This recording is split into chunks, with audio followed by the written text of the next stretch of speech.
Ya estamos en vivo. Muy buenas tardes a todos los que nos ven vía Facebook, ¿verdad? El día de hoy también estamos conectados por lo que sería vía Zoom en su programa Vive Bien, ¿verdad? En este webinar del día de hoy. Para el día de hoy, antes de dar el tema, quiero presentar a los compañeros que nos acompañan el día de hoy. Ana, ¿cómo estás? Buenos días. Buenas tardes, perdón. Buenas, Fernanda, qué gusto saludarte, igual a mi compañero Lorenzo y a todas las personas que se nos unieron a esta transmisión, tanto a través de Facebook como a quienes nos siguen en diferido por nuestro canal de YouTube. Así es, Lorenzo. Hola, buenas tardes a todos y a todas, un gusto compartir con ustedes. Como saben, el programa Vive Bien de la Dirección de Prestaciones Sociales de la Caja Costarricense del Seguro Social prepara estas actividades con todo el cariño y el amor para ustedes, permitiéndoles acceder a información que no se generaliza, pero es información que puede servir de alguna u otra manera, y es un espacio de reencuentro, de descanso y de crecimiento que creamos con ese fin para ustedes. De parte de nosotros esperamos que esta tarde la disfruten. Se me ven las cejas medias alicaídas, pero es por concentrarme para poder hablar, porque estoy tratando de hablar más despacio. Tranquilo. Bueno, el tema del día de hoy es para la primera línea, habilidades psicosociales básicas para la primera línea en respuesta al COVID-19. Creo que es un tema bastante interesante, compañeros, entonces creo que ya les voy a dar el pase para que lo puedan desarrollar ustedes. Muchísimas gracias por su disposición. Gracias a usted, Fernanda, más bien. Vamos a ver. Creemos y sabemos que las personas que están en la primera línea de servicios están enfrentando niveles de estrés altísimos en razón de lo que están viviendo, de la situación caótica que puede representar la pandemia, y ahora con los nuevos anuncios de que viene una segunda ola. Estaba escuchando en estos días, no sé si te pareció, Ana, que también escuchaste esa noticia, preocupa un poco más porque la gente también está cansada, y es parte de la regularidad en la que nos encontramos ahora, con el pensamiento claro y el pensamiento oportuno también, porque ya se escucha que las vacunas tienen un alto nivel de efectividad de 94-95%, con un pensamiento claro y oportuno de que esto va a pasar. Entonces, mientras esto pasa, mientras esto acontece, creemos fielmente que usted puede recibir algunos consejos que le permitan a usted sobrellevar de alguna mejor manera la situación del estrés que le genera, el cansancio, el agotamiento, la frustración y otros elementos que pueden ser propios de esta situación. Entonces, vamos esta tarde a hablar de algunos elementos o apoyos psicosociales que podría usted utilizar de cara a enfrentar esta situación de una forma más adecuada. Ana. Bueno, por aquí quiero retomar dos de los elementos que vos estabas, bueno, quiero aportar más bien dos elementos y uno lo retomo de lo que vos estabas diciendo. Sí, efectivamente se habla de una segunda ola. Recordemos que en algunos países ya se encuentran en este momento por una cuestión que obedece mucho al clima, la temperatura y pues otras medidas que han tomado, se encuentran enfrentando su segunda ola, como es el caso de España, Italia, Francia, quienes incluso han tenido que enfrentarse a medidas similares a las de marzo a abril, como es confinamiento, toques de queda y otro tipo de situaciones, y pues donde hay un pico muy alto. Y esa situación, bueno, nos decían justamente en las noticias, se habla de que Costa Rica alcanzaría el pico de la segunda ola más o menos a finales del mes de marzo, y puede parecer desalentador para muchas personas, pero es importantísimo el mantener la esperanza, como vos lo decís, Lorenzo. Se habla cada vez más de los avances en las vacunas, no solamente una vacuna, sino que pues hay diferentes proyectos, diferentes investigaciones, unas apuntan más a la eficacia, otras más a la eficiencia, ¿verdad?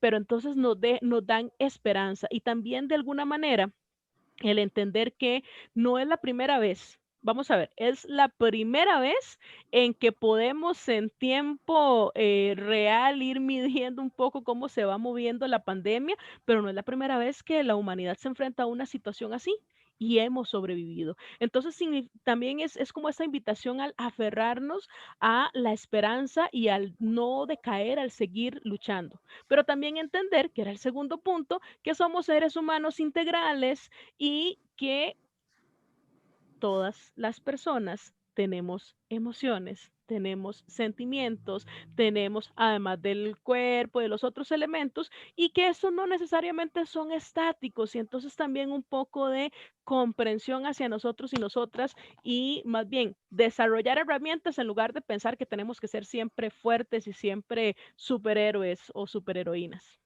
Sí, claro, y eso me lleva a otra cosa, tener el derecho a sentir, darnos ese derecho, ese derecho, es que no hay otra palabra para definir la oportunidad que yo tengo, el deber que yo tengo hasta para con mi salud y con la de mis familiares, de sentir, y puedo sentir en ese momento que estoy agobiado y ser honesto, porque mucha gente, precisamente por aparentar, me decía una amiga el otro día, para contextualizarlo, ya empezamos la charla conversando sobre historias, que es más fácil para poder ejemplificar. Ella estaba cansada de que le dijeran que era una mujer fuerte. Entonces, usted es una mujer fuerte, usted es una mujer fuerte. Entonces, ¿qué le estaban diciendo? Que no tiene derecho a ser débil o a sentir lo que estaba sintiendo, a llorar, a sentirse cansada. ¿Por qué? Porque al ser fuerte tenía que más bien proteger a los demás. Y aquí es una oportunidad en la que yo tengo que protegerme yo y que los demás y las demás que me puedan apoyar, me apoyen para yo también sentirme protegido y cuidado. ¿Por qué? Porque si yo no me cuido, si a mí no me cuidan, o si yo sostengo esa imagen de fortaleza, más tiempo de lo necesario voy a sucumbir tarde o temprano en desgastes que van desde implicaciones fisiológicas hasta implicaciones emocionales. Situaciones que me van a llevar al hecatombe, que me van a llevar a la parte final del trabajo que estoy presentando, de lo que estoy logrando ahorita, porque ya no voy a poder seguir. Ya no voy a poder ser enfermera, ya no voy a poder ser enfermero, ya no voy a poder asumir mis roles de pago, mis roles en la casa, ya no voy a poder cuidar a mis seres queridos, ya no voy a estar para mis hijos, mis hijas. ¿Por qué? Porque resulta que tanto aguanté en silencio, y básicamente en silencio, porque ese es el otro tema, Ana, que uno guarda o aguanta en silencio por no preocupar a los demás, que cuando logre pasar esta situación, ya voy a estar sumamente desgastado. Entonces hoy vamos a hablar un poquito acerca de esta situación. Denme un segundo para poner la presentación denme un segundo, por favor, porque la tecnología me come. Denme un segundito. Sobre elementos que podría yo utilizar como factores protectores para poder enfrentar esta situación de una manera más exitosa y más adecuada. Ana, ¿me ayudas mientras busco la presentación?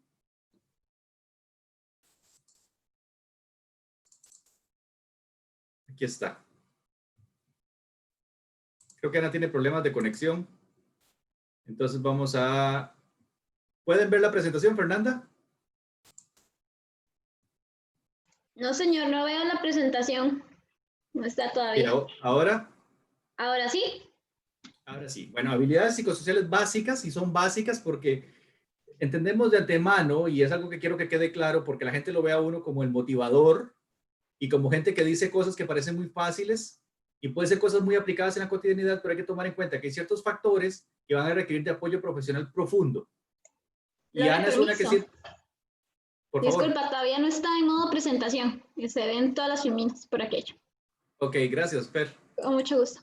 Hoy estoy de la patada, como dicen, presentando. Que Ana Isabel es la que siempre nos recuerda que invertir en salud emocional, en salud, en la parte psicológica, es tan fundamental como invertir en la parte física. Entonces, estas son habilidades psicosociales básicas para el personal en primera línea de respuesta al COVID-19, pero hay situaciones que van a requerir de apoyo profesional aún con mayor nivel de profundidad. ¿Qué son las habilidades psicosociales? Bueno, son aquellas capacidades necesarias para tener un comportamiento adaptativo. Y aquí me voy a detener. ¿Por qué adaptativo? Porque resulta que existe un tipo de inteligencia que se conoce como la inteligencia adaptativa, que es la capacidad que tiene el ser humano para adaptarse, valga la redundancia, a los retos y a las situaciones que lo acogen. Así como hemos sobrevivido como especie a inclemencias temporales, o inclemencias sociales, o inclemencias a catástrofes, o a situaciones geográficas diferentes, porque nos hemos adaptado, podemos adaptarnos a situaciones que pueden ser contraproducentes y temporales, pero que pueden durar más de periodo determinado. ¿Qué significa esto? Bueno, que yo tengo la capacidad de enfrentarme a esa situación y salir airoso, que ya me acostumbré. Es como hablar de ya me acostumbré, ya es la costumbre. Sin embargo, tiene que ser relativamente positivo, porque puede ser que me acostumbre también a una situación que sobrepasa mi capacidad instalada.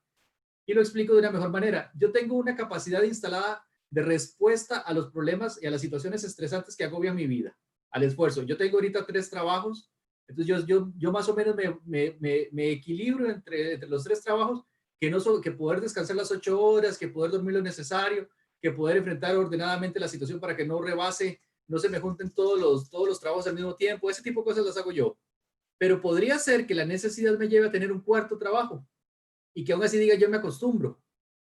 Y con ese trabajo extra o con 2 trabajos o con 3 trabajos, depende de cada persona, me estoy autoflagelando, me estoy matando, estoy aguantando en el tiempo, pero tarde o temprano me va a pasar una factura. Esa otra capacidad no es adaptativa, esa más bien es de lesión. Entonces, por eso vamos a hablar de capacidad adaptativa y positiva que le permite enfrentarse eficazmente a las exigencias y los retos de la vida diaria.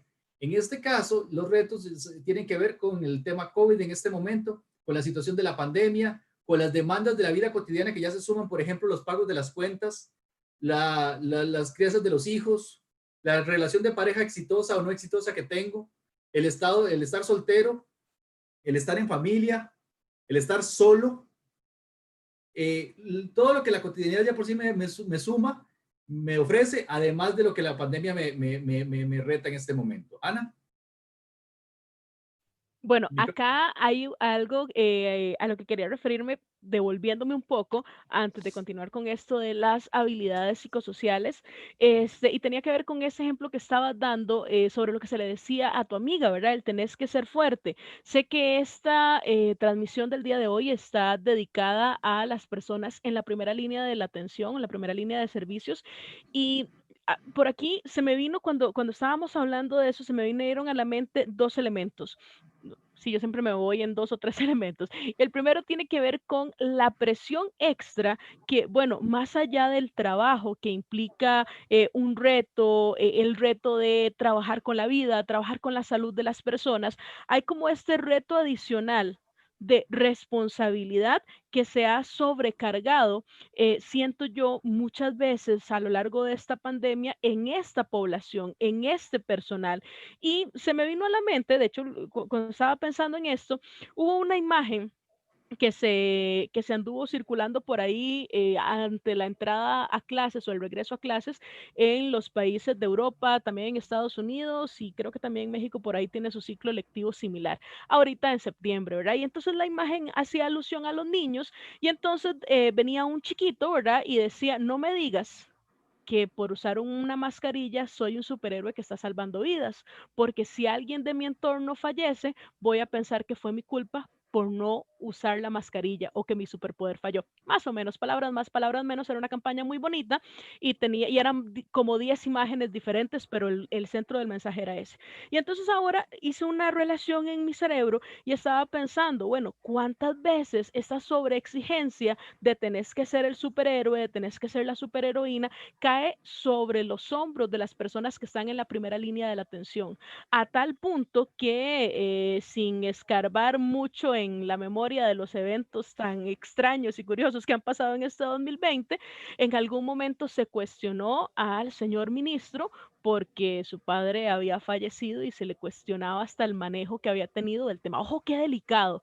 Y yo decía, bueno, eso se le está cuestionando, se le cuestiona a ese señor que ni al caso y que me pareció terrible, pero también cuántas veces se le está cuestionando a las personas que están en la primera línea de la atención o la responsabilidad que muchas veces se les achaca de tienen que resolverlo todo y además ser cada vez más fuertes y además ser cada vez más valientes y no se están desarrollando quizás las herramientas o los apoyos que esas personas requieren para decir, no, no, no, yo también me canso, yo también necesito sacar, yo también necesito vivir esta emoción y a la vez ir desarrollando las herramientas necesarias, ¿verdad? Entonces, esos eran como los elementos a los que quería referirme. Respecto a las habilidades psicosociales, también, ese era el segundo, bueno, segundo punto, es que durante mucho tiempo se nos hizo creer que las habilidades que eran valiosas, como únicamente valiosas, eran las que tenían que ver con los conocimientos técnicos, teóricos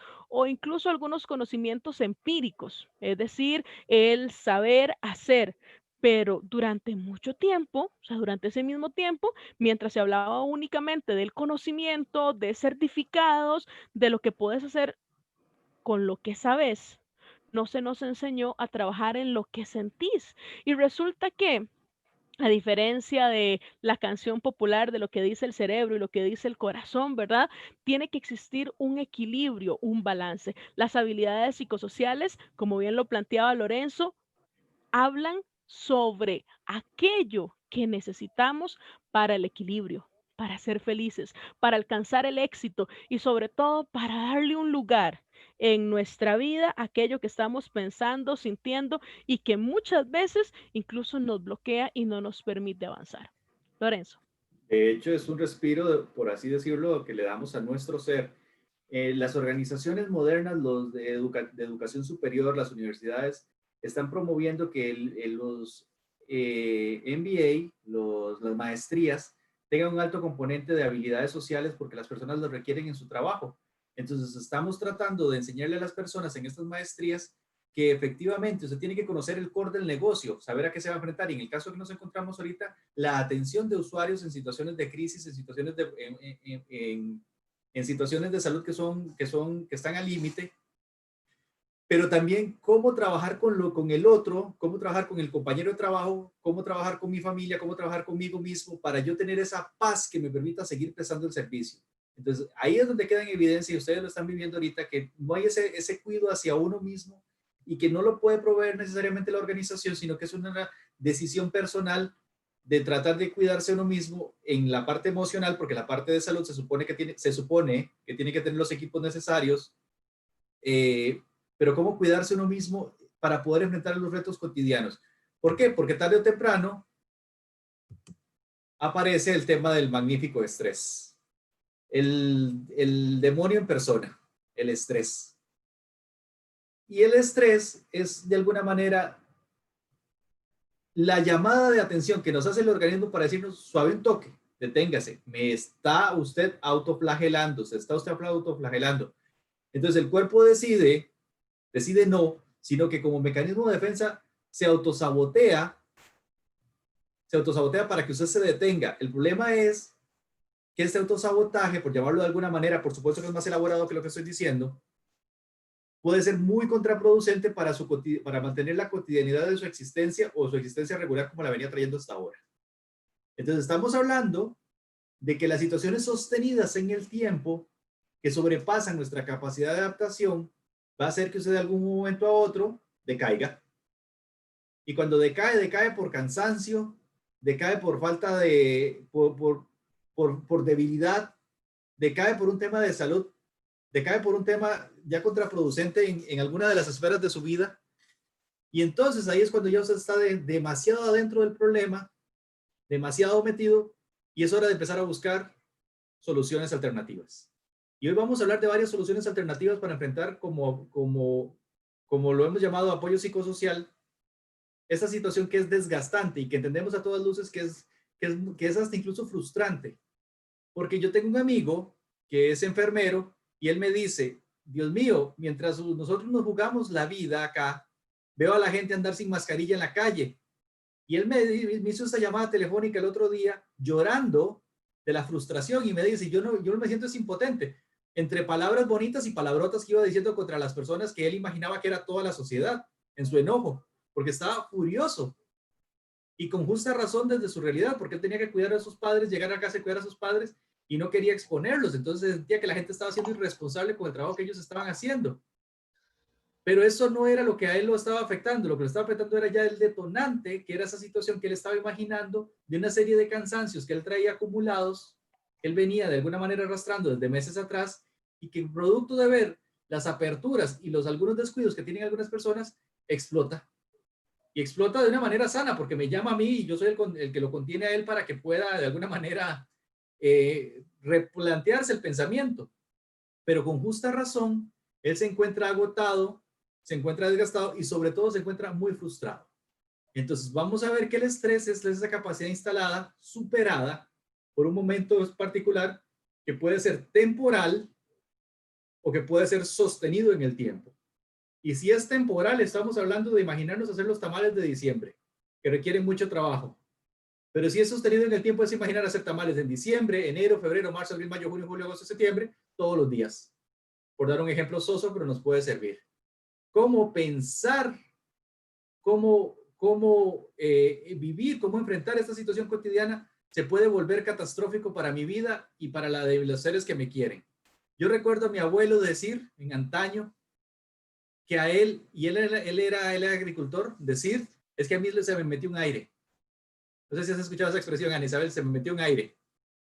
Entonces yo Sí, me quedé claro. siempre, desde chiquito, me quedé pensando, ¿por dónde tendría el orificio que se le metió el aire? Porque decía, no puede ser por allá atrás porque está muy abajo y no puede ser por allá arriba porque está muy arriba y lo tiene en la mitad de la espalda. Entonces, ¿por dónde le entró el aire? ¿Y cuánto aire le entró? Y porque la ventana estaba cerrada. ¿Qué estaba hablando mi abuelo? Mi abuelo estaba hablando de una contractura muscular producto del estrés que estaba teniendo porque las cosechas no se estaban vendiendo, no se estaban desarrollando como él pretendía que iban a desarrollarse. Ahora imaginando yo, especulando que pudo haber sido eso. ¿Qué sabe cuántos otros problemas estaba manejando que no nos decía a nosotros? Y siempre nos proyectaba esa figura de tranquilidad. Ana. Justamente, bueno, ahora que estabas dando el ejemplo con lo de tu abuelo, me ponía a analizar y retomando con lo que hablaba sobre el tipo de estrés, hay que aclarar algo importantísimo por acá. Cuando hablamos de estrés y que vos bien lo decís, se obedece a una respuesta del organismo, del ser humano, con manifestaciones también integrales en la parte biológica, en la parte psicológica, en la parte social, no podemos perder de vista que no necesariamente el estrés en sí es malo. O sea, el estrés es, como bien vos lo decías, bueno, para la tamaleada, ok, es lo que me permite que yo vengo, agendo presupuesto, distribuyo, usted amarre, usted envuelva las hojas y usted vaya haciéndonos café al resto porque para cocinar no nos sirvió y organizamos esto y nos permite tomar decisiones, nos permite actuar. El problema es cuando el estrés tiene una connotación negativa, lo que llamamos usualmente diestrés, porque entonces es un estrés que nos paraliza y que, como vos decís, nos enferma por las sustancias que se segregan, los neurotransmisores, ciertas sustancias que se segregan en nuestro cerebro y por todo nuestro cuerpo y que generan cambios. El aire de tu abuelo, como bien vos lo decís, muy probablemente obedecía a cuestiones asociadas al estrés. Pero el gran problema, y por eso es que lo sostenemos en el tiempo, es que la gente se enfoca en el síntoma y no en el problema real. Entonces, muy probablemente, visualizando a tu abuelo, mi padre, bueno, vos sabes que falleció hace mucho tiempo, pero también era de creer en aires. Y entonces, cuando sentía el aire, claro, la contractura por el estrés que decía, como es un aire, no se ponía a analizar, claro, tal vez ni tenían el conocimiento sobre el tema en aquel momento, qué problemas tengo, cómo los puedo gestionar, podría hablar de mis problemas, sino que decía, frótenme, ¿verdad? Fricciónenme, pónganme periódico con miel o peor Sí, aún, un sí. vaso con una candela ahí, una vaina rarísima para aliviar el síntoma, pero bueno, podríamos decir, ay, pero es que eran señores de antes, claro, ahora lo hacemos diferente, vamos a la farmacia. Y sin una consulta médica previa le decimos al señor, mira, es que me duele aquí, ¿qué puedo tomar? O me inyecta algo, o es más, como ya me ha pasado tantas veces, nada más llego y me dice, me da una de X cosa para, y ni siquiera, receta, sí, no, deme, yo firmo para que me inyecte y me alivien esto, y ni siquiera una consulta, ni mucho menos una revisión de qué era lo que nos estaba pasando. Claro, en un contexto donde hay tanta tensión, además, bueno, del trabajo y todo, hay una tensión a nivel global, a nivel nacional, un montón de elementos, pues es un poco más complejo, pero es cuando más atención tenemos que prestar a la forma en la que estoy gestionando mis emociones y sobre todo esta parte del estrés, como bien vos lo decís. De hecho, me quedaba pensando en eso del dolores. Me acuerdo también se me torció la nuca. Ujú, ujú. Porque salí con un aire, se me metió un aire. Es que son expresiones de antaño que lo que nos dice es que las personas identificaban claramente el problema, pero no qué era lo que lo causaba. Y ahorita Ana da en el clavo, porque usted está identificando que en este momento se encuentra sobrepasada, puede recurrir a automedicación o medicación, pero no está superando la situación que le está generando el conflicto. Entonces me va a decir, es que es el trabajo. ¿Y cómo hago yo para evitar que sigan llegando pacientes? Estoy de acuerdo, eso es básicamente imposible. Entonces, ¿cómo manejo yo la emoción o la actitud de cara a una realidad que no puedo evitar, que es que sigan llegando pacientes y que cada vez aumenten o bajen pacientes de acuerdo a la montaña rusa situacional en la que nos encontramos, pero que es una realidad, es ineludible, o sea, no la puedes cambiar. Entonces, si tengo esta realidad, ¿qué elementos puedo usar yo para enfrentar eso que no puedo cambiar? Lo mismo pasa, es que mis compañeros de trabajo son unos montados. Bueno, ¿qué puedo hacer yo con esa realidad que tengo? Les puedo decir cómo me siento para evitar que se me monten, hablando popularmente, que sobrecarguen a mí. O es que mi jefe es un agresor, una agresora. Bueno, ¿cómo puedo enfrentar yo esa jefatura? O es que al rato yo tengo algunos otros problemas, y aquí quiero ser muy empático, porque me ha pasado, yo trabajo en una entidad financiera también en mi tiempo libre, y tenemos un nivel de endeudamiento altísimo de las personas que pertenecen a esta entidad financiera. Entonces, las personas vienen con niveles de estrés altísimos producto de una situación ajena al trabajo, que es la decisión personal que tomaron para endeudarse por las razones que sea, yo no juzgo a nadie, pero que vienen con ese problema al trabajo. Entonces, en el trabajo ya es bastante complejo y usted viene con una mala actitud producto de una situación que sucedió en su otra esfera, que no puede dejarla por fuera, estamos de acuerdo, no la dejen por fuera, pero no salpique a los demás de las situaciones que le están sucediendo a ustedes. Pasa con frecuencia que tengo una situación caótica con mi familia, con mis amigos, con mis hijos, y las traslado al trabajo. Entonces me enfrento con una pésima actitud al trabajo, que ya de por sí es complicado. Y aquí el riesgo es el siguiente. Hace poco me sometí a una cirugía por una situación de salud y obviamente tuve que correr al médico privado porque había una situación de que el servicio estaba en ese momento suspendido por el tema COVID y yo necesitaba atenderme con urgencia, no tenía de otra alternativa y tenía los recursos, entonces tomé la decisión. Me trataron muy bien. Yo estaba asustado. Me recuerdo a mí mismo entrando al servicio, sumamente aterrado, porque nunca me había sometido a una cirugía. Y pues usted que se ha sometido a una cirugía sabe lo que eso se siente. Da susto, da tac, como dicen popularmente. Entonces yo iba asustado y la gente me trató bien. Los funcionarios de salud que estaban ahí me trataron bien. No me regañaron, no se enojaron conmigo, no me hicieron carotas. Ahora imagínense cuando llega a un servicio, yo sé que usted está cansado, no digo que no, sé que está agotado, sé que está frustrada, sé que está desgastada, pero la persona que llegó ahí no tiene la responsabilidad y mucho menos la culpa de lo que a usted le está pasando. Es una persona que viene con un padecimiento ahorita bastante fuerte. Si es el COVID, imagínense todo el estigma, imagínense, no se lo sabe, todo el estigma que se cierne sobre el paciente COVID y llega malito, malita, asustado, con una sentencia de muerte fijada en la frente que no es real, pero que eso es lo que nos han hecho creer. De hecho, hay estudios que demuestran que una vez que superan los padecimientos, tienen serias afectaciones psiquiátricas y psicológicas. Las personas, muchas personas que padecen de esto, porque es tanta la información que hay, tanta y tan abrumadora que la gente lleva esa consigna en su cabeza y llega y usted está de malas y me va a decir, yo no, qué bueno que usted no, pero sepan que hay gente que está de malas y que no se maneja, no es su intención ofender ni lastimar a la persona, pero está tan cansado que le afecta todavía el doble. Entonces, ¿qué le estamos diciendo? Cuídese usted, cuídese mucho, pero también recuerde que tiene que cuidar a las personas para las que usted trabaja y tiene que cuidarlas de una manera eficaz. No solamente es el tratamiento, es la actitud. La actitud se nos ve.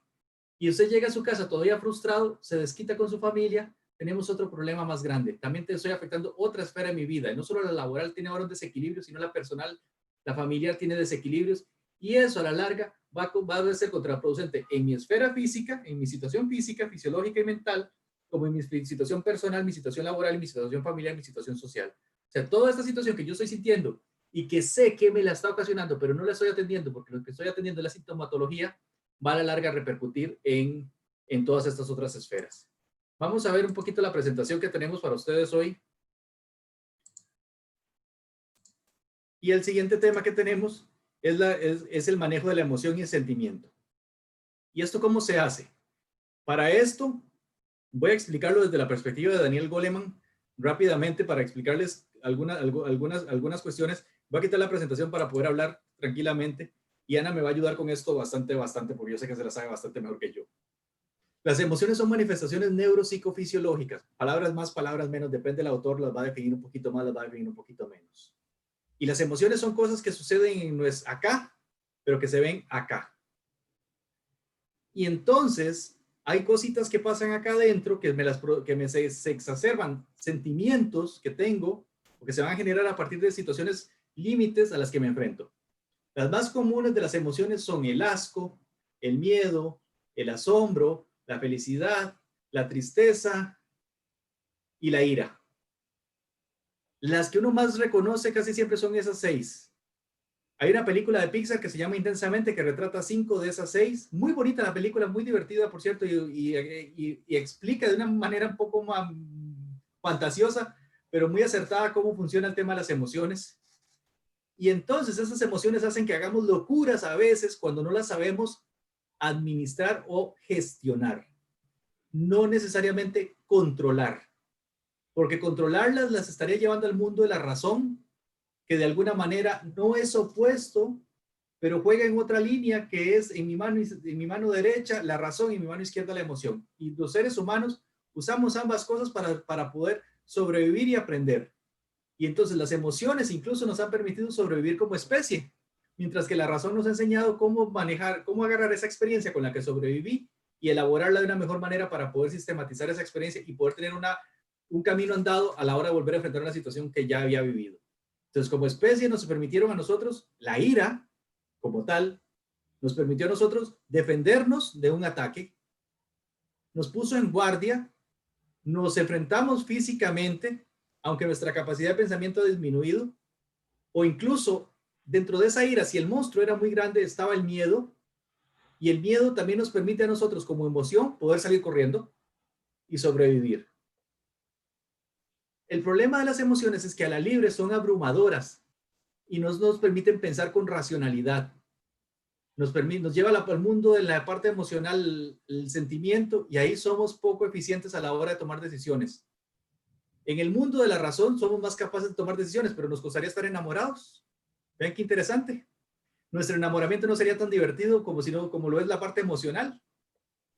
Porque un enamoramiento muy pensado, híjole, está chiva, está bonito, como dicen los chiquillos. Lo que pasa es que no funciona tan así. Somos más del lado de la emoción. ¿Qué le estoy tratando de explicar?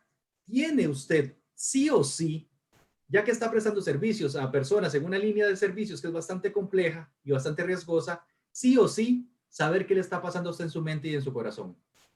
Daniel Goleman habla de la intrapersonalidad como la habilidad de saber qué me está sucediendo a mí y la interpersonalidad para saber qué le está sucediendo al otro y de alguna manera ser empático.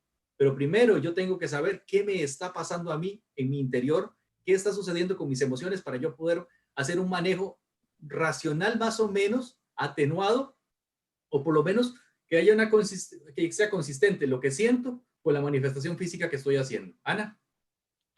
Bueno, ahora cuando estabas hablando de la emoción y las emociones y las diferentes visiones, quería comentar, hay un experimento que a mí me encanta, que es el experimento de las lágrimas. Se ha recreado en algunos momentos y lo menciono para ampliar un poquito sobre lo que estabas refiriéndote. El experimento de las lágrimas lo que hizo fue analizar las lágrimas de las personas en diferentes circunstancias, lágrimas picando cebolla, lágrimas de la risa, lágrimas simplemente de cuando se están limpiando los ojos, lágrimas de tristeza, lágrimas de alegría, lágrimas de dolor. Y aunque en la base química tienen la misma composición, al fotografiarlas, y eso que hacen la fotografía súper ampliada, microscópica, etcétera, se dan formaciones distintas. Y de igual forma, cuando ya empezamos a analizar ese tipo de cosas, al percibir las lágrimas en nosotros, en nosotras, podemos también experimentar diferencias. Por ejemplo, las lágrimas por tristeza suelen ser lágrimas más densas, más calientes, más saladas y que de alguna manera nos irritan. Cuando lloramos, pero de la risa, son lágrimas más livianas, sí, es como más livianas, suelen ser la temperatura más, no sé, menos caliente, es que no es más fría, sino menos caliente, una temperatura más regular en nuestro cuerpo, y suelen ser dulces, por lo tanto no nos irritan. ¿Por qué hago este comentario? Porque ahora que vos decías, hay que entender cómo la emoción como tal tiene un origen que es inherente al ser humano y que involucra elementos físicos de lo que nos pasa en nuestro cuerpo, elementos de la experiencia, de las historias y también de cómo nos relacionamos con el mundo. Bien, mencionaba Lorenzo, las diferentes emociones son, bueno, hay diferentes emociones, se hablan de diferentes categorías, se hablan de que mínimo son 6 las básicas, hay quienes agregan otras como la ternura, hay quienes la colocan dentro de las emociones más básicas, hay quienes hablan de gratitud, en fin, podríamos hablar de unas básicas y otras que van surgiendo por ahí. Pero el punto es que cada una de estas emociones cumple una función, que también lo apuntaba Lorenzo. El problema es cuando por este mismo entorno, una de dos. A partir de las experiencias, se activan en mí las emociones sin que yo logre canalizarlas de una forma adecuada. O cuando en función de este entorno, más bien no aprendo a expresar estas emociones y son las emociones las que me terminan controlando a mí. Bien decía Lorenzo, o sea, la ira como tal es una emoción básica, es necesaria, es decir, cumple una función y dentro de esa función tiene que ver con la lucha, con el alcanzar objetivos, y también se asocia con la protección, porque al fin de cuentas la finalidad de todas las emociones tiene que ver con la protección del ser humano.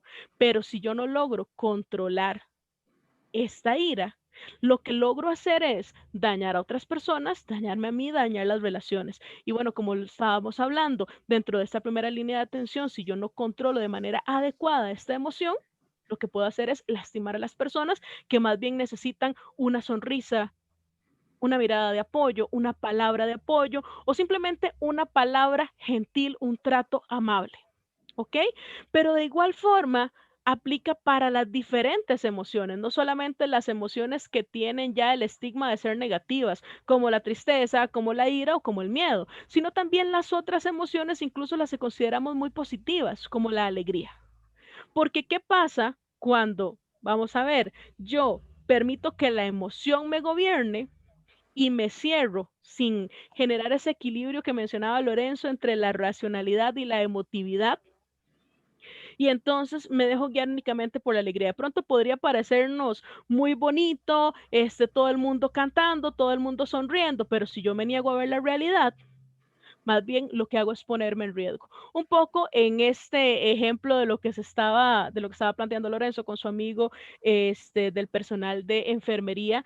Bueno, ¿qué ha pasado con mucha gente? Mucha gente pasó del miedo, no quiero morir, al enojo, ya no soporto estar encerrado, a la alegría de nada va a pasar, seamos optimistas, vamos por la calle sin mascarillas, no nos lavemos las manos, abracemos a todo el mundo, porque nada nos va a pasar. Y entonces caemos en una situación donde en función de una alegría, un falso optimismo, no estoy tomando las medidas necesarias para protegerme o para proteger a mis seres queridos. O en función de esta alegría, digo, tengo que estar bien, tengo que estar siempre sonriente, tengo que estar y no me permito vivir las emociones como la tristeza, como la ira, como el miedo, que también me están afectando y que si no las expreso desde lo verbal, desde la parte, no sé, de otras áreas de mi vida, terminan también expresándose a través de mi cuerpo o explotando contra personas o en momentos que no son los más adecuados. De pronto toda esa rabia, como en el mismo ejemplo que estaba brindando, toda esa rabia que siento por algunas personas que no están cumpliendo, cuando me doy cuenta la termino descargando contra mi familia o las termino descargando contra esa persona, ese paciente, esa paciente que simplemente me preguntó, disculpe, ¿ya me van a atender? Y descargo toda mi rabia que no era contra esa persona, sino que era otras situaciones, pero como tenía que ser siempre tan feliz, no me permití el sacar y expresar, el canalizar de forma adecuada, el saber qué hacer con mis emociones para que sean productivas en lugar de terminar lastimando. De hecho, mucha gente dice, bueno, es que qué bonito hablar de emociones, pero ¿qué son? ¿Cómo me doy cuenta cuando las tengo? Nosotros hemos sido expertos a lo largo de nuestra vida en aprendizaje. Lo que pasa es que no hemos sido tan eficaces en interiorizar ese aprendizaje. Cuando yo me enojo y me eche para atrás en su saco, ¿qué siente? ¿Qué siente físicamente cuando usted se enoja? Les voy a explicar mi caso. Yo siento ardor en los ojos. Seguramente quiero llorar, pero me contengo para no verme débil de la ira que tengo. Siento calor en el cuerpo, especialmente en el rostro. Siento que me tenso. Eso es lo que yo siento. Entonces yo sé que lo que viene es un enojo. Entonces alguien me dice, ¿está enojado? Yo no. Sí, sí, estoy enojado. Entonces sí, estoy enojado. Yo estoy muy enojado. El timbre de voz cambia. Mis ojos, que soy medio chinillo, mis ojos se hacen todavía más chinitos para enfocar a la presa y poder arrancarle la cabeza en mi imaginación y allá en el inconsciente para defenderme, para atacar y ganar. O sea, todo mi cuerpo me manda señales. Es más, eso es hasta funcional porque yo siempre molesto con esto porque les digo, bueno, cuando se enamora, cuando le gusta a alguien, ¿cómo se pone uno?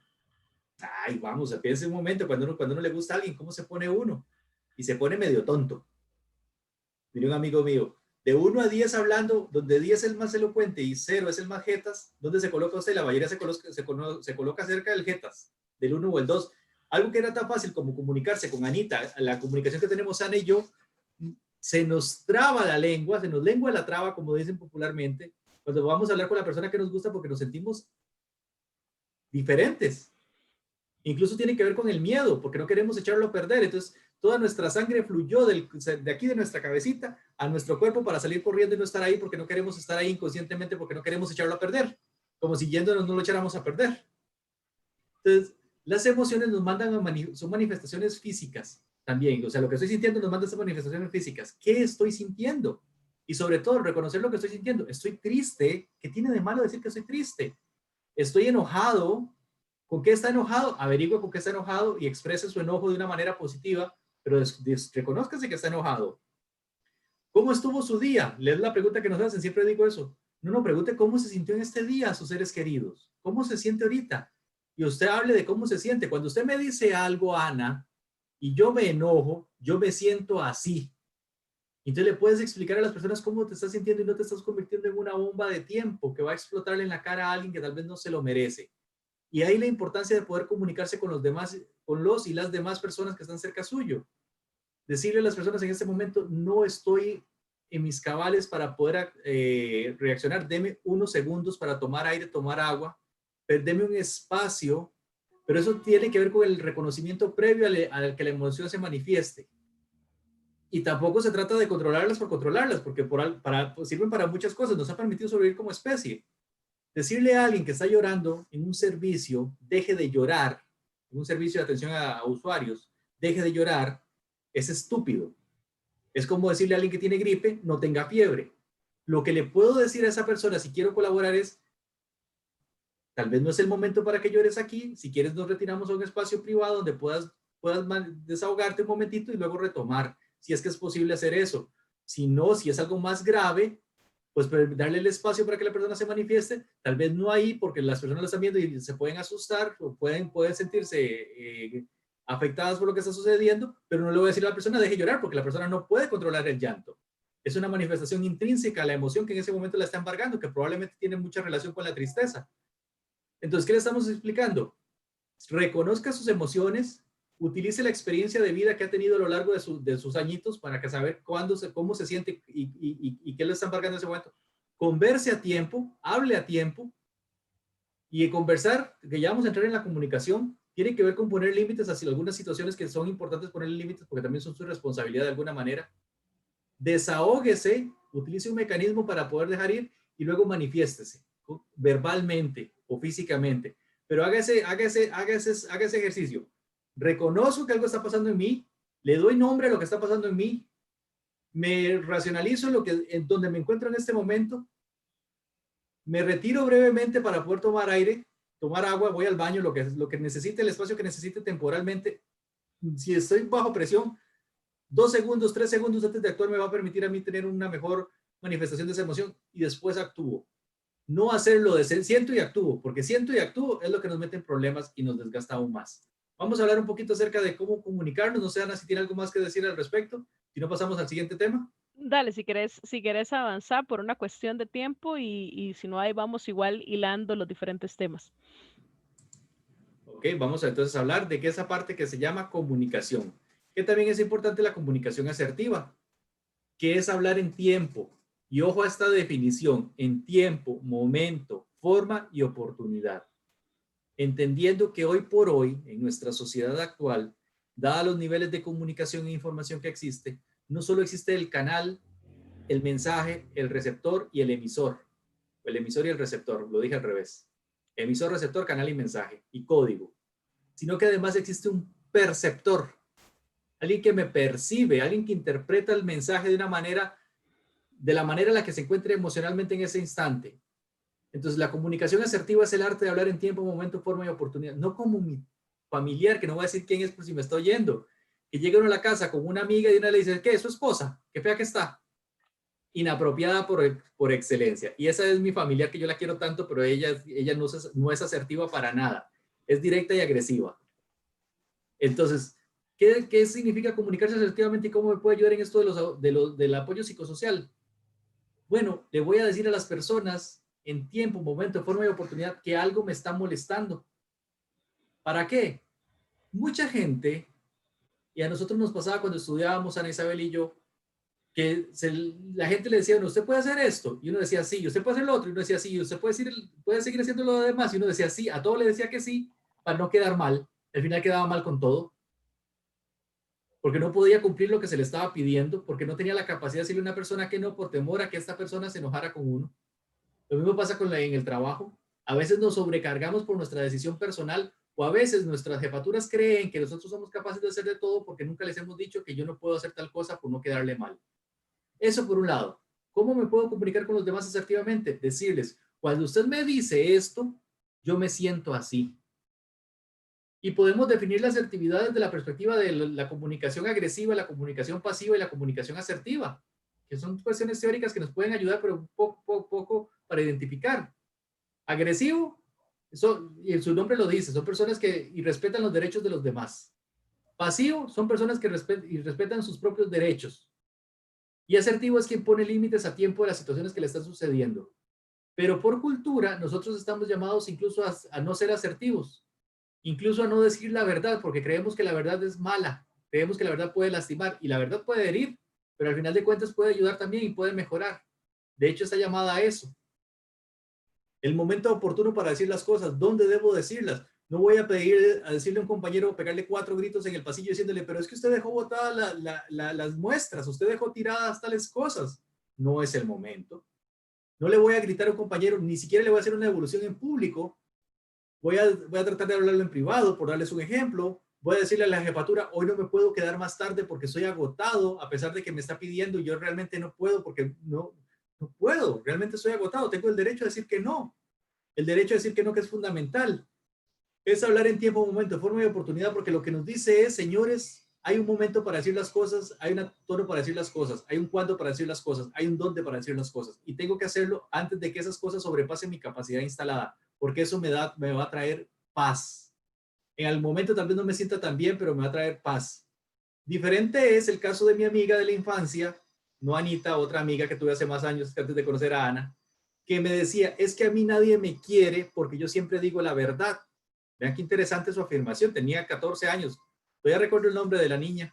Y me decía, nadie me quiere porque yo siempre digo la verdad. No era eso. Era que ella decía una verdad que nadie le estaba preguntando. Eso es diferente. Es como nadie se lo preguntaba, pues ella venía y decía toda la verdad de frente. A alguien que no le interesaba escucharla, que no se le estaba pidiendo la opinión, de lo que era agresiva. Es que usted no me entiende cuando yo le hablo. Probablemente yo no le entiendo porque o usted no se da a entender. Con frecuencia escucho problemas en la casa, es que me estoy cansada de decirle las cosas a mi hijo, a mi hija y no me entiende.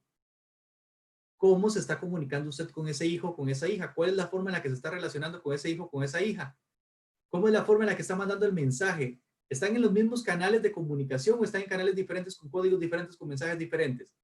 Igual pasa con los compañeros de trabajo. Estoy harta de decírselo a mi compañero que no deje la refrigeradora abierta o que no se coma el pan que llevé o que no se coma lo que es mío. ¿Cómo se lo he dicho? Se lo he dicho en la ira, en el barco de la ira, se lo he dicho de forma burlista, no he sido directo. ¿Cómo me estoy relacionando yo con los otros? Eso tiene que ver con la comunicación asertiva, porque al final de cuentas, la forma en la que yo diga las cosas va a repercutir en los resultados que yo voy a obtener. Ana. Ahora, cuando estabas hablando y sobre todo con el ejemplo que dabas, no podía evitar en una frase tipiquísima de mamá, o por lo menos de mi mamá, y no sé si también con la tuya pasaba, que era la de no es lo que se dice, es cómo se dice. Y eso me conecta con uno de esos pequeños cuentos que no voy a profundizar, pero el cuento que nos dice que la verdad es como un diamante, porque bien vos lo decís, o sea, desde la verdad podemos mejorar, desde la verdad podemos transformar, la verdad puede edificar, pero también puede destruir. Si a mí me dan un diamante de regalo, Y obviamente puede ser algo maravilloso, que yo lo puedo vender para comprarme algo, lo puedo atesorar porque me lo están dando como un regalo. Pero si el mismo diamante, por más maravilloso y por más valioso y por más caro que sea, me lo pegan contra la cara, obviamente me van a lastimar, me van a herir y puede que yo, dentro del mismo desconcierto, ni siquiera sepa que es un diamante y simplemente lo tire. ¿Ok? Entonces, en cuanto a la comunicación, importantísimo el aprender a expresar y no solamente desde lo que yo creo que estoy diciendo, sino desde lo que la otra persona está entendiendo.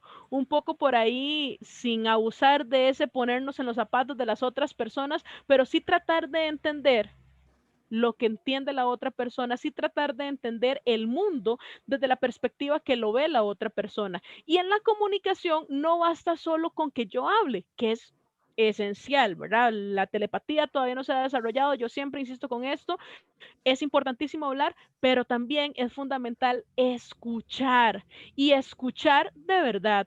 No, que yo estoy escuchando y mientras me están diciendo algo, yo, ya se acabó la leche, esta quincena me tengo que comprar leche, tengo que comprar, ¿verdad? Y cuando me terminan de hablar, yo, ajá, ¿sí? Y ni siquiera supe qué me estaban diciendo. O esa escucha donde yo estoy escuchando a la otra persona, pero no estoy haciendo la lista, no, lo que estoy diciendo es cómo se le ocurre, pero en qué momento, uy, porque estoy juzgando, ni mucho menos cuando estoy interrumpiendo a la otra persona sin que la otra persona haya terminado de expresar su mensaje. Entonces, parte fundamental también es ese aprender a escuchar. Muchas veces ocurre y sobre todo en la atención de personas, en la atención de la salud, porque bueno, hay también elementos, y antes que hablábamos de las emociones, uno de esos elementos es cómo al ser también una cuestión física, la salud y la enfermedad influyen en la vivencia de las emociones. Se dice que las personas que están enfrentando dolor tienen una mayor tendencia a estar irritables. Y si usted además que está atendiéndoles está irritable por toda la tensión, imagínese la explosión que se puede dar. Ok, bueno, no basta solamente con la forma en la que yo me dirijo, es también aprender a escuchar, porque quizás de esa forma en la que me trató, que bueno, sí, fue irrespetuosa y eso no lo justifica, pero también habría que entender una cuestión de dolor físico, de dolor emocional, o a veces detrás de lo que me está diciendo también hay otros elementos que hablan sobre lo que está viviendo más allá de lo que simplemente está sintiendo en el momento. Entonces, es muy importante en esta comunicación que lo planteaba Lorenzo, el expresarnos de una forma asertiva, pero también el aprender a escuchar a las otras personas de nuestro entorno. Sí, y ahora que estaba pensando en eso de la comunicación, me voy a la esfera del trabajo. ¿Qué le debo decir a mis compañeros? ¿Cuándo debo decirles que estamos en una situación, que estoy en una situación que ya sobrepasa mi capacidad, que me apoyen, que me ayuden, que me escuchen? En una forma solidaria, yo también apoyando, escuchando y siendo de alguna manera empático y empática, como bien señala Isabel. Pero luego yo llego a casa y ¿qué pasa con yo llego a casa? Porque yo estoy trabajando todo el día fuera de casa y llego a casa y mi pareja también estaba trabajando fuera de casa o estaba trabajando en casa, y si estaba trabajando en casa, léase que estaba trabajando en casa, no estaba haciendo el oficio de la casa, estaba trabajando en casa. O si mi pareja llega y yo llego al mismo tiempo, o llegamos de horarios diferentes, no es que mi pareja va a hacer todo lo que yo tengo que llegar a hacer. Cosa diferente es si yo en casa tengo a alguien que me apoye con la parte de los oficios, con la parte de los arreglos de la casa, entonces que esa persona se encargue porque yo estoy haciendo otra cosa. Pero yo comparto los deberes de casa. Yo le digo a mi esposo, a mi esposa, esto le corresponde a usted y esto me corresponde a mí, en una forma prudente. ¿Esto por qué lo estoy sacando a colación? Porque tiene que ver con un concepto que se llama límites y roles. ¿Qué me corresponde a mí? Porque mucha gente está agotada en el trabajo, está estresada en el trabajo, está abrumada en el trabajo, porque tiene una triple jornada o una doble jornada que tiene que satisfacer por mandato social o porque simplemente no le ha dicho a los otros o a las otras que no es la Mujer Maravilla ni Superman para asumir todos los retos que la vida le presenta. Que es un tema de roles y de deberes compartidos. Por ejemplo, ¿quién le toca qué? ¿Cuándo le toca y cómo le toca? Es algo que yo quiero dejar claro, lo que debo dejar claro. Mamá decía, láveme el baño, ayúdeme con eso. Ayúdeme, ¿por qué? Y yo lo ensuciaba, yo tenía que lavar el baño porque también era mi responsabilidad porque yo vivía en esa casa. Claro, ahí teníamos un problema, porque yo sabía lavar el baño a mi manera. Mi mamá esperaba que yo lo lavara de otra manera, pero no me decía. Entonces pues venían los bajazos o los gritos. Esa era mi dulce madre. Si no me explica, yo tampoco nací conocedor. Hay cosas que parecieran de sentido común para mí.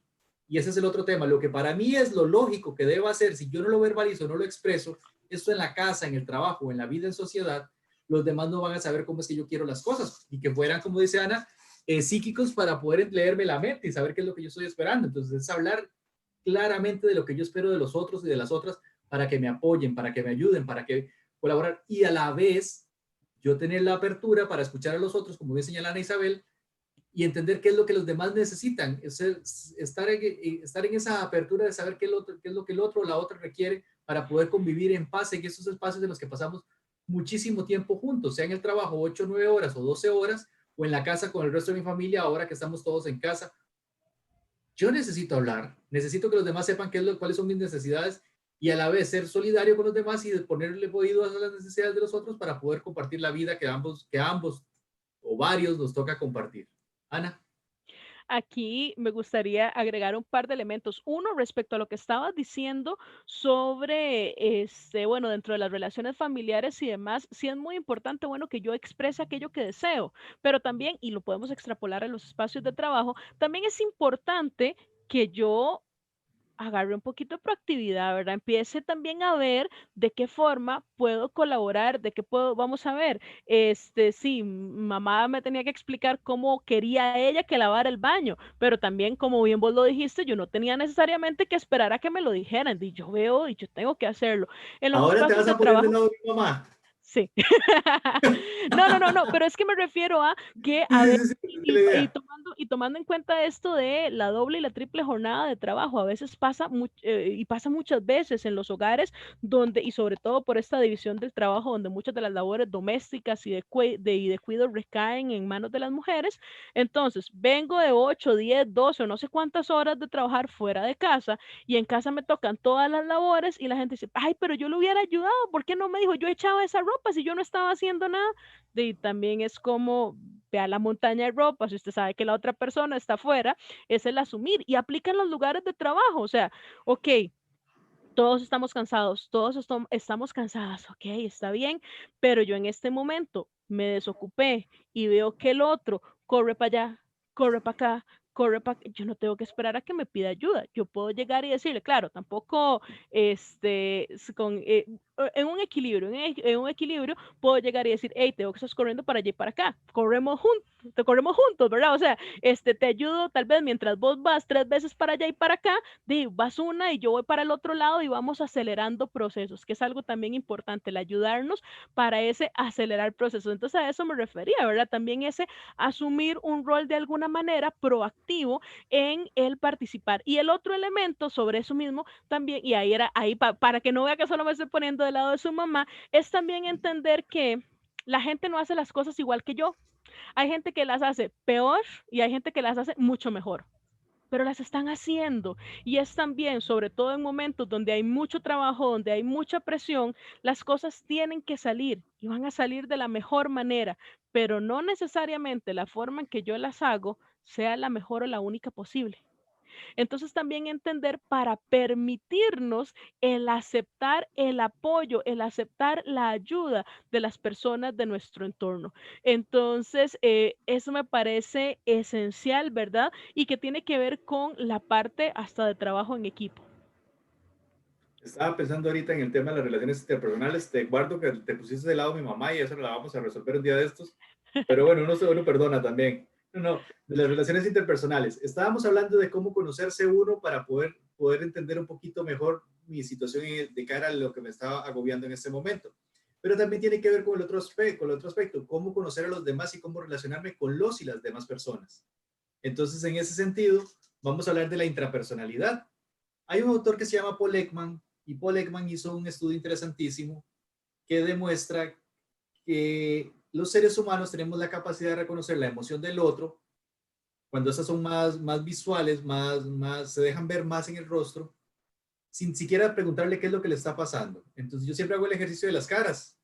¿Cara de qué tengo, Ana Isabel? Diría felicidad, pero también creo que algo le está pasando extraño. Ok, felicidad. Ok, ¿y ahora cara qué tengo? ¿Tristeza? Tristeza. Yo sé que no soy muy buen actor, pero ahora qué cara tengo de qué. Sorpresa. Ajá. Entonces Paul Ekman descubre, si no me equivoco el autor, descubre que en el Oriente como en Occidente o en cualquier latitud donde se encuentren esos extremos, las personas son capaces de identificar lo que le está sucediendo al otro o a la otra. Las personas son capaces de entender qué le está pasando al otro. Entonces tiene que ver con esa intrapersonalidad y tiene que ver con el cuidar las relaciones interpersonales, porque esto también agobia y estresa. Si yo me llevo mal, en un término extremo, con un compañero de trabajo, el trabajo va a ser caótico. No estoy diciendo que nos vamos a llevar bien o mal con todo el mundo. Veo que alguien tiene la manita levantada. Démosle el pase, a ver si se puede dar el pase.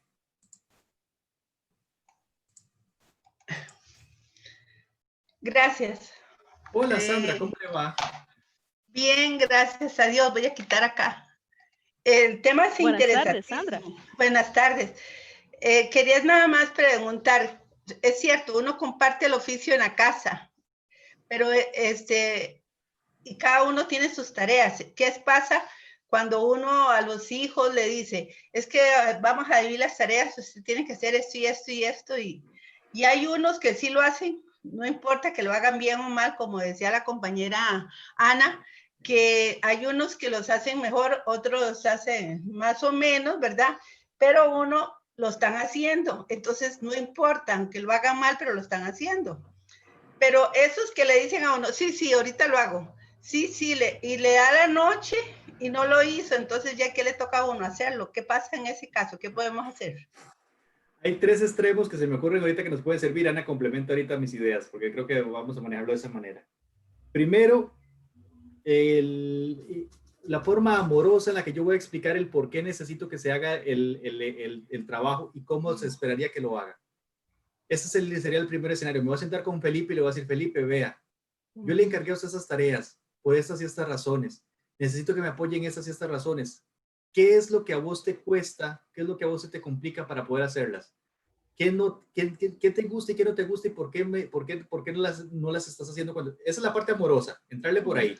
Si no funciona, podemos utilizar la parte represiva de alguna manera, pero no tan agresiva. Podemos decirle, bueno, usted tiene responsabilidades. Las responsabilidades, si uno no las cumple, tiene por excelencia consecuencias. Estas podrían ser las consecuencias. Si no funciona por ahí, usar la realimentación, que es lo que a mí se me ocurre mejor. La realimentación es un problema que tenemos los latinos para darla, lo hacemos tipo sándwich, como un emparedado, como un sándwich, ¿no? Creo que no lo puedo definir de otra manera. En la que yo le digo a usted, Ana, ese informe que usted hizo, es más, hagámoslo en el oficio de la casa, ese lavado del baño, porque voy a sacarme clavo con mi mamá, ese lavado del baño que usted me hizo, qué bonito que le quedó, porque usted es muy capaz. Lástima, eso es el pan. Le di un elogio. Lástima que no es como a mí me gusta. Eso es la lechuga y el tomate, porque a mí no me gustan los vegetales. Pero como usted me quiere tanto, sé que lo va a hacer. Eso se llama carne, porque me gusta, es elogio otra vez. Nada más que si sigue con esa actitud, voy a tener que castigarla, porque como es mi hija, yo mando. Eso se llama lechuga la lechuga de abajo. Pero como yo sé que usted me entendió, para mañana me lo va a tener bien limpio, ¿verdad? Eso se llama pan. ¿Qué le di? Un plato de babas. Nunca le expliqué qué era lo que yo necesitaba, cómo lo necesitaba y sobre todo por qué lo necesitaba. No es lo mismo como yo comprendo el hecho, como lo comprende otra persona. Y no tiene que ver con un tema generacional, no tiene que ver con que el niño o la persona sea mayor o menor que yo. Tiene que ver con qué es lo que cómo yo lo comuniqué y qué es lo que estoy esperando. Mi mamá, por supuesto, que era una mujer de campo, no se andaba por las ramas y me ofrecía chancletas y no lo hacía. Lo que pasa es que nunca me dejó claro cómo quería el baño. Pero lo que se ha enseñado es que las personas, si se les encarga la tarea, se les dice el tiempo, y se les dice el cómo y se les dice para el cuándo, las personas tienen una respuesta más positiva. El tema es cómo hacer con esa persona. Ana. Muchísimas. Sí. No. Muchas gracias, Lorenzo, gracias. Mucho gusto, doña Sandra. Bueno, no, si querés seguimos avanzando, por una cuestión de tiempo y porque ya ahí le diste la respuesta a doña Sandra.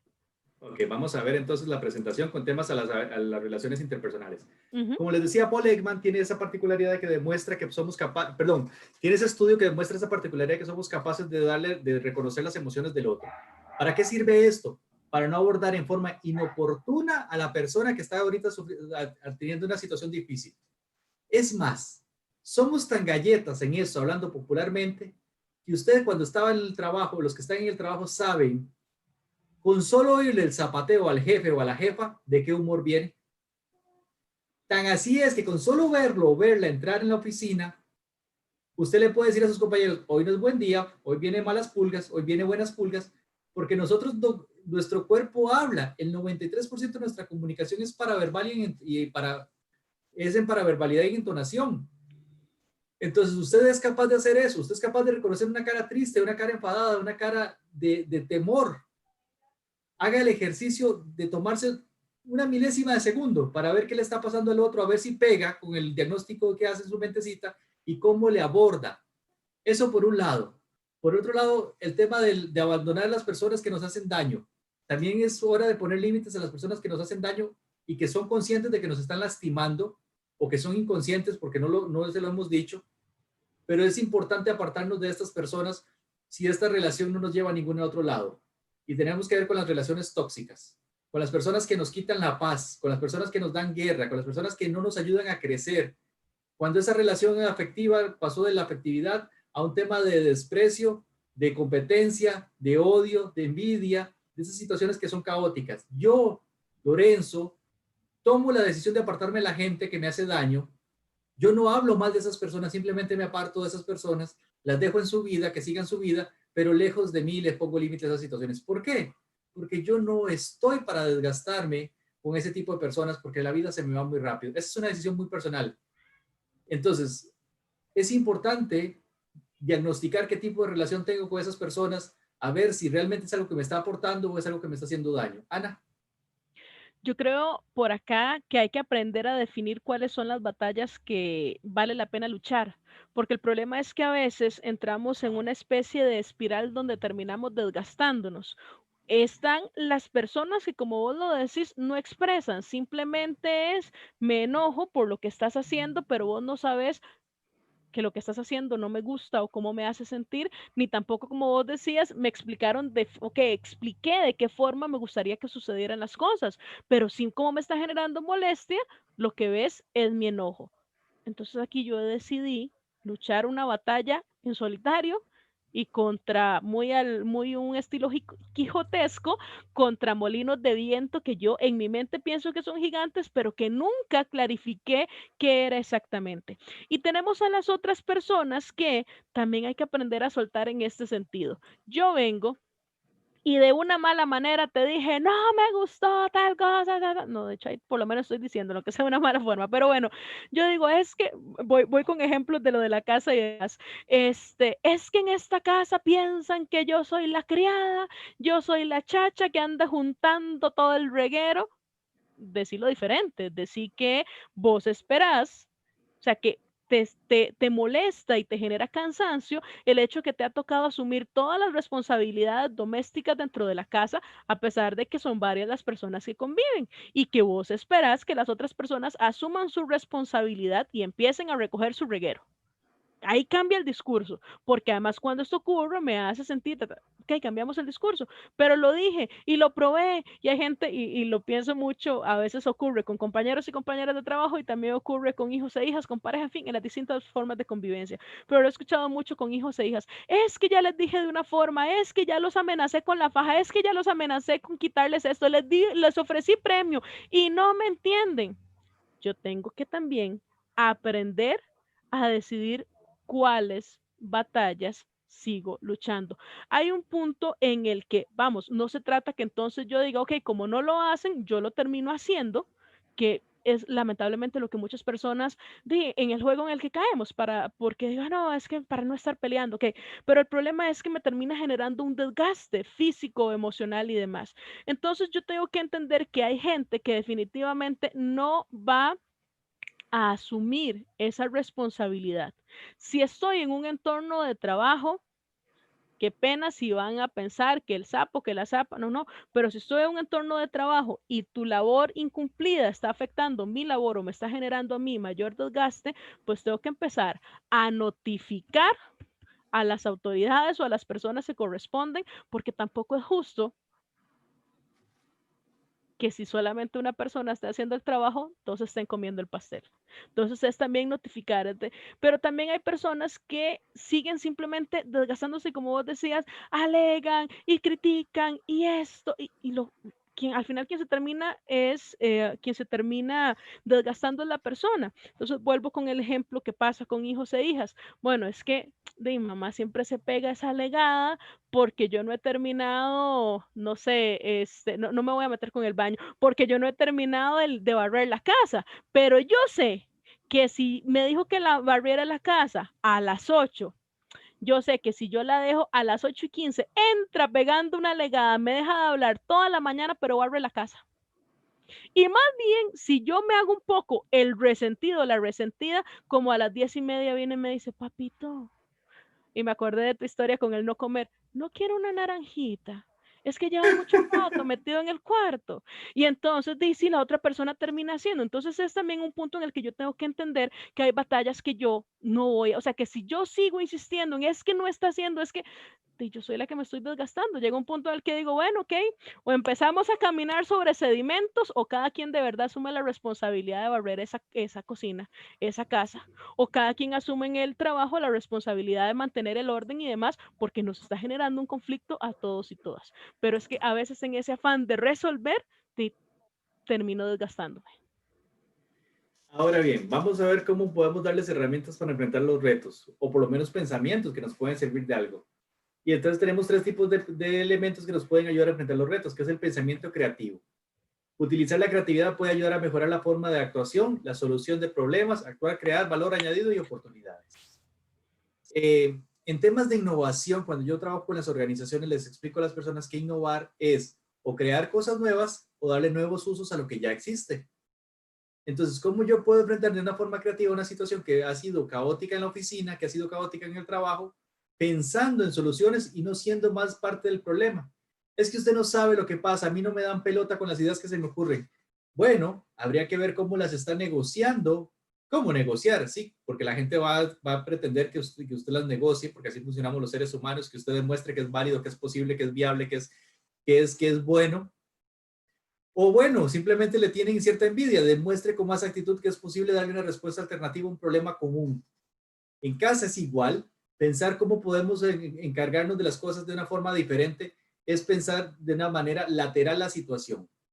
Pensamiento crítico. Si la forma de pensar se basa en premisas sin cuestionarse el mundo, gran parte de las ideas, comportamientos, valores, maneras de afrontar los problemas y los retos cotidianos pueden estar sometidas a presiones sociales y conducir a la estandarización y el conformismo. Pensamiento crítico es aportar, no ser criticón. Es darle un vistazo diferente a la situación para encontrarle una solución alternativa.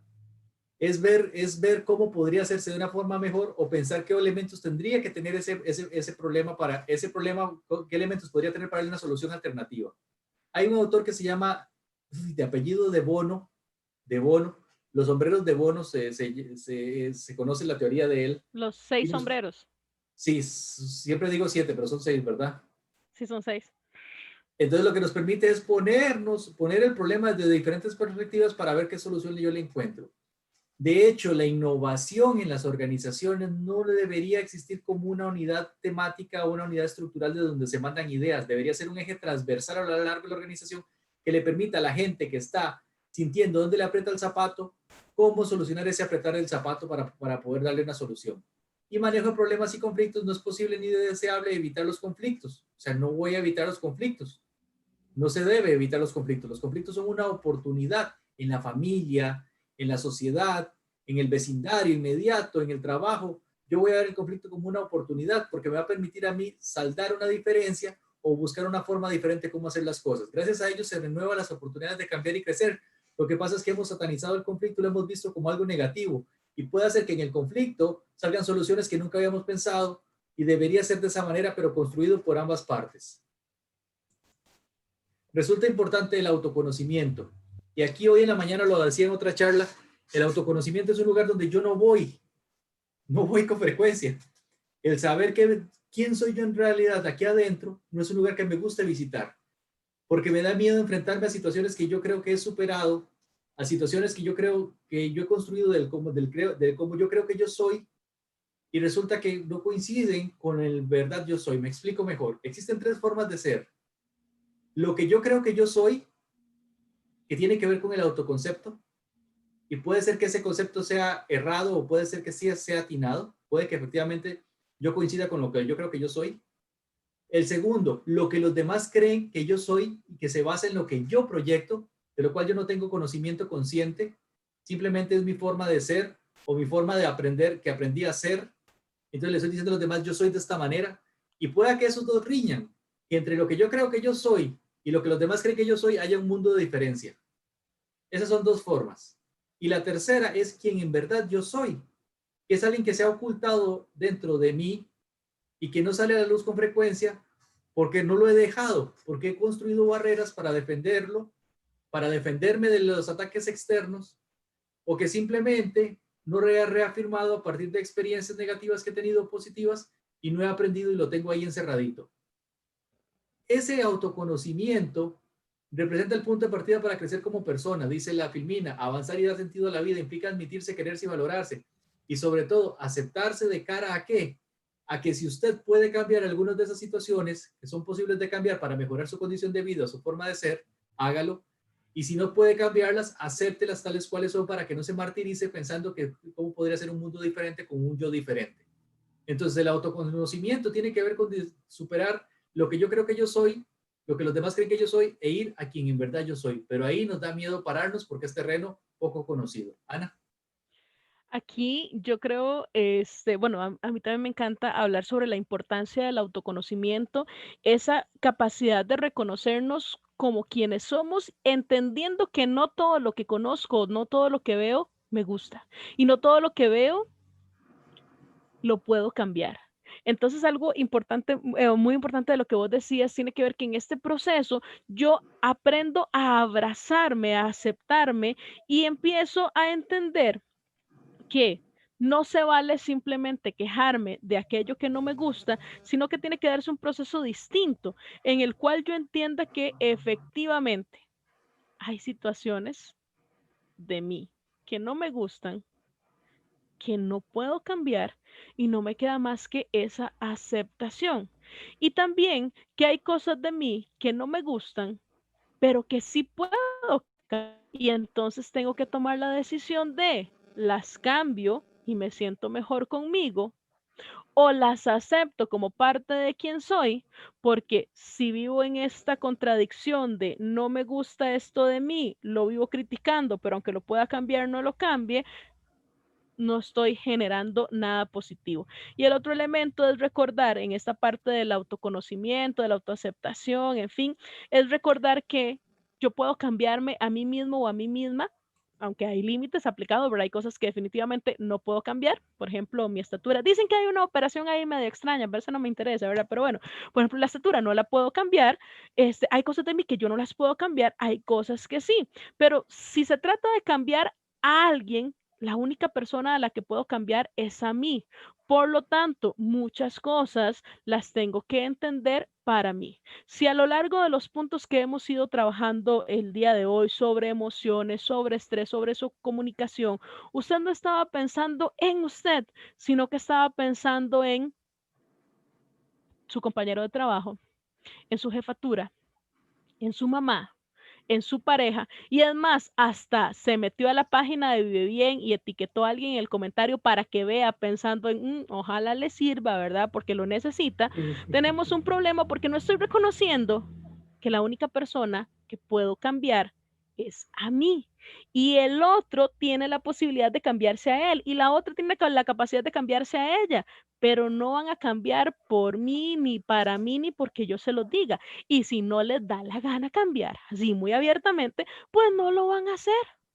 Entonces es importante que ese autoconocimiento tenga que ver en la relación conmigo, pero un autoconocimiento honesto, porque a veces pensamos que la gente me agarra entre ojos y no me doy cuenta que el problema es que yo tengo un montón de cosas desagradables que no le gustan a las otras personas y que por asertividad y otras cosas no me las han dicho, pero que soy yo quien tiene que hacer la transformación. Bien, cerramos la participación de esta tarde con la última de los consejos que tenemos, y es: tome decisiones, actúe proactivamente, o sea, con una acción de que yo quiero algo, voy a buscar ese algo, voy a crear todo el plan para obtenerlo, para hacer que las cosas sucedan en vez de limitarse a dejar que ocurran por azar u otros factores externos. Si usted quiere algo, luche por eso. Si usted quiere una condición de vida mejor, luche por eso. Al final de cuentas, solo tiene una existencia. Y como siempre digo, cuando de este mundo parta, le van a hacer un par de preguntas. En lo que usted crea, si cree en algo. Si no, pues también se respeta. Digamos que existe algo y entonces ese algo le va a preguntar a usted: bueno, ¿fuiste bueno o malo? Los parámetros de turno van a ser un resultado arrojando un más o menos de comportamiento y te van a decir: ¿fuiste bueno o fuiste malo? Pero la segunda pregunta, y esa es fundamental de cara a esos factores protectores que usted debe utilizar en su vida. La segunda pregunta sería: ¿fuiste feliz con el don que se te dio, la vida? ¿O simplemente la sobreviviste porque no había de otra, no había de más, no había de otra? Había que ir por la vida, lo que Dios quiera. Que del cielo me caiga lo que Dios quiera, y a lo sumo un poco de agua, tal vez lo que le puede caer en el mejor de los escenarios, sino que otra cosa. Ahora, que si usted quiere algo, luche por eso. Luche por una mejor condición de vida. Si no le gusta la que tiene, cámbiela. Si le gusta la que tiene, potencialícela.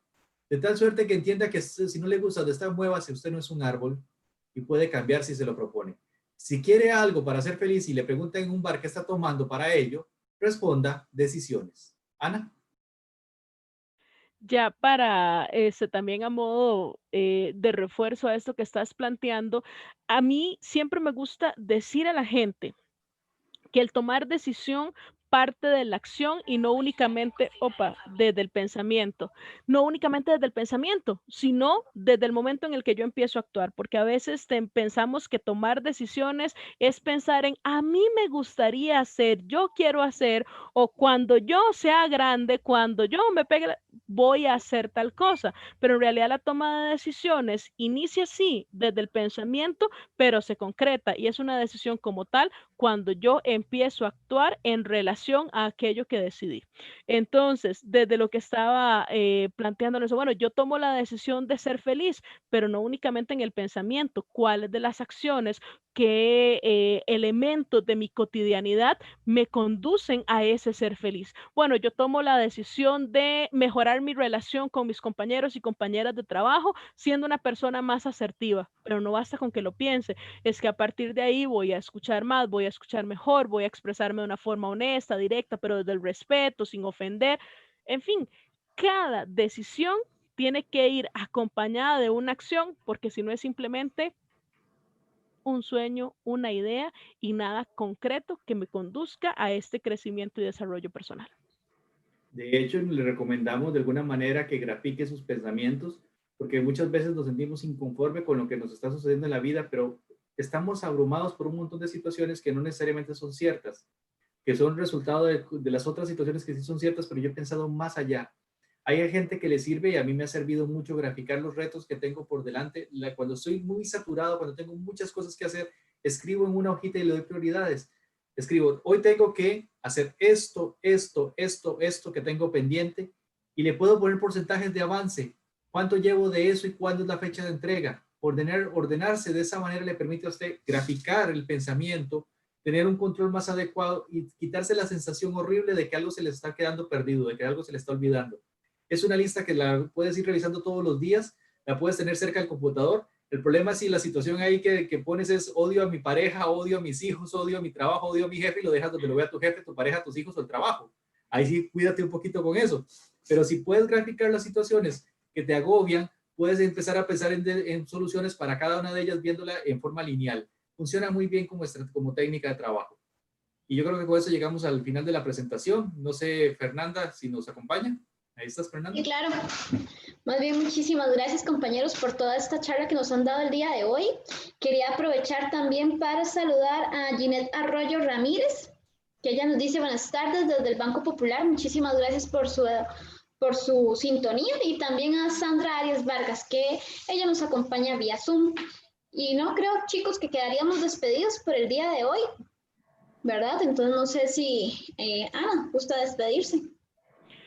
No, agradecerte a vos, a Lorenzo, a doña Sandra, a Ginette, a Víctor, ¿verdad? Y a todas las personas pues Correcto. también que nos acompañan por brindarnos este ratito de la tarde, por dejarnos entrar hasta sus casas y invitarles a cuidar las diferentes áreas de nuestra vida, sobre todo en momentos como los que estamos viviendo, que implican tanta tensión que a veces nos desbordan, permitirnos desbordarnos para poder volver a reconstruirnos y seguir adelante siempre. Muchísimas gracias. Así es, muchas gracias, Ana. Lorenzo.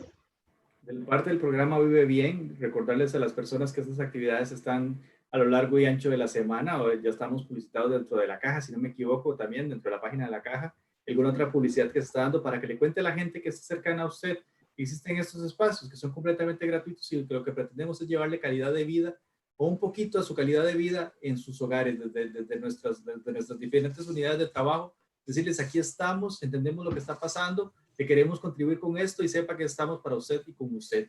Que estos espacios los hacemos con mucho cariño, con mucho amor y con mucha técnica para el disfrute de ustedes y para el aprendizaje de ustedes y que el día de mañana, incluso si tuvieran necesidad de que hablemos de algún tema, escríbanos, contáctenos, díganos qué les gustaría que toquemos el tema, buscamos los profesionales si no los tenemos o el equipo profesional que tiene el programa que es bastante amplio y sólido puede desarrollar los temas para usted. Estamos a sus enteras órdenes y esperamos disfruten estos espacios que son para ustedes. Muchas gracias. Muchas gracias. Muchas gracias. Les agradezco muchísimo. El programa estuvo excelente, me encantó. Fue un tema maravilloso. Eres especial en la forma de decirlo, tan joven está. Las dos, Ana y usted, les doy las gracias. Estuvo muy, muy interesante. Muchas gracias, doña Sandra. Gracias, aprendí bastante. Muchísimas gracias, doña Sandra. Yes. Ok. Así es, muchísimas gracias, doña Sandra, por darnos su comentario, ¿verdad? Y a todos los que nos están viendo vía Facebook, vía YouTube, muchísimas gracias por su sintonía. Para nosotros es muy importante contar con cada uno de ustedes y los estaremos esperando el día de mañana en nuestra revista matutina, una vez más del programa Vive Bien de la Caja Costarricense del Seguro Social. Muchísimas gracias. Que tengan muy buenas tardes.